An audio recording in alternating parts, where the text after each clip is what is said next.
नाज़रीन, सांगड़ के मुख़्तलिफ़ इलाइक़नि में अञा ताईं बरसाती पानी नेकाल नथी सघियो आहे, जंहिं करे रहवासी तकलीफ़ुनि के मुंहुं ॾियण ते मजबूर आहिनि। इन हवाले से वीडियो लिंक ते मौजूद है एडी कुंभर।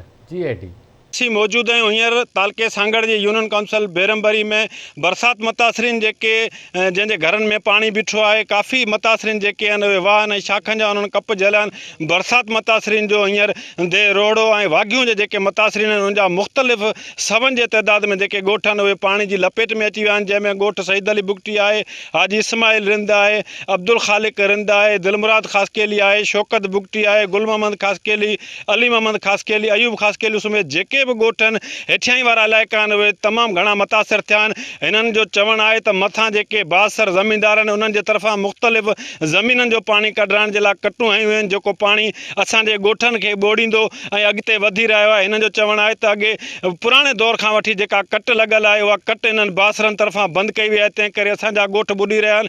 असां बार बार इहे शिकायतूं कयूं आहिनि, मगर ज़िले इंतिज़ामिया तोड़े चूंडियल नुमाइंदनि जो को बि अहलकार हिते न पहुतो आहे। अचो त हिननि सां ॻाल्हि ॿोल कयूं, हिननि जा वधीक कहिड़ा वीचार आहिनि। जो मथा का 9000 एकड़ ज़मीन जो पानी अची ते गरीबन माण्हुनि खे ॿोड़े अहिड़ो कमु कयो आहे जो ग़रीब माण्हू लाचार आहिनि, मजबूर आहिनि, खाधे पीअण लाइ कुझु कोन्हे ऐं वॾेरनि मां को बाअसर माण्हू लड़ी कोन आयो आहे, न टेंट ॾिनो आहे न कुझु। सभु ग़रीब माण्हू उस में वेठा आहिनि। जेके बाअसर माण्हू आहिनि से हुनखे घारे खे खोलण नथा ॾियनि।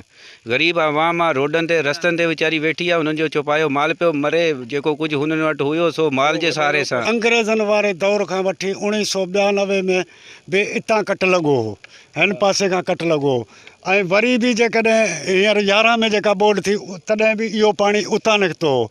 वरी जेकॾहिं हींअर बोड थी आहे सवनि हज़ारनि जे तइदाद में तव्हां हली ॾिसो केतिरा माण्हू बेघर थी रोड ते वेठा आहिनि, जिन जो माल मरी वियो आहे, माण्हू बीमार पिया आहिनि, इलाज लाइ पैसो कोन्हे, कंहिं वाहर कान कई आहे, टपड़ पुसी विया।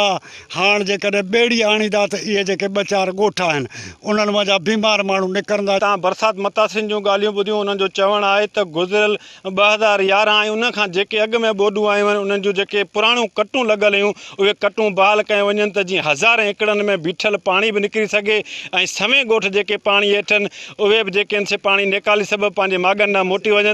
हिननि जो चवणु आहे त असांखे राशन इमदाद न खपे, असांजे ॻोठनि मां पाणी निकाल करायो वञे त जीअं असीं पंहिंजे माॻनि ते मोटी वञूं।